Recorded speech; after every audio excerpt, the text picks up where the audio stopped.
Dia 273, Gálatas capítulo 1 ao capítulo 4. O capítulo 1 começa com a saudação de Paulo, que destaca sua autoridade apostólica recebida diretamente de Jesus Cristo, não por meio de homens. Ele expressa sua surpresa e preocupação com os Gálatas, que estão se desviando da mensagem do Evangelho. Paulo enfatiza a singularidade do Evangelho, afirmando que qualquer pregação diferente deve ser rejeitada. Ele lembra aos Gálatas que foi chamado por Deus e não por homens, e que sua mensagem não é baseada em tradições humanas, mas na revelação de Jesus Cristo.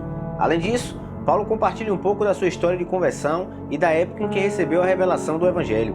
Ele destaca sua separação do judaísmo e sua dedicação ao serviço de Deus. O capítulo 2 destaca a visita de Paulo a Jerusalém, onde ele se encontra com os líderes da igreja, incluindo Pedro, Tiago e João. Paulo compartilha seu evangelho com eles e todos reconhecem sua autoridade e concordam com a mensagem que ele está pregando. Durante essa visita, Paulo também enfrenta um incidente em Antioquia, onde Pedro inicialmente comia com os gentios, mas depois se afasta deles por medo da repreensão dos judeus. Paulo confronta Pedro publicamente, argumentando que a justificação não vem pela observância da lei, mas pela fé em Cristo. Ele rejeita a ideia de que a lei pode trazer justificação e destaca que ao tentar obedecer à lei para ser justificado, os homens estão, na verdade, tornando inútil a obra redentora de Cristo. O capítulo 3 destaca a justificação pela fé e não pela observância da lei. Paulo começa questionando os Gálatas sobre como receber o Espírito Santo, se foi por meio das obras da lei ou pela fé. Ele argumenta que a justificação e o recebimento do Espírito vem pela fé em Cristo, não pelas obras da lei. Paulo utiliza o exemplo de Abraão para ilustrar a justificação pela fé.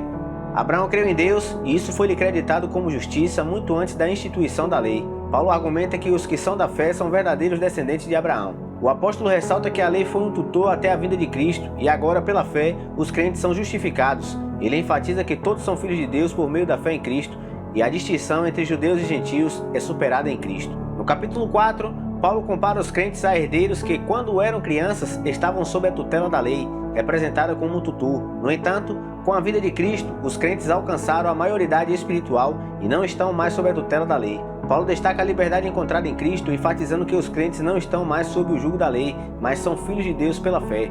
A adoção como filhos permite que chamem a Deus de Abba Pai.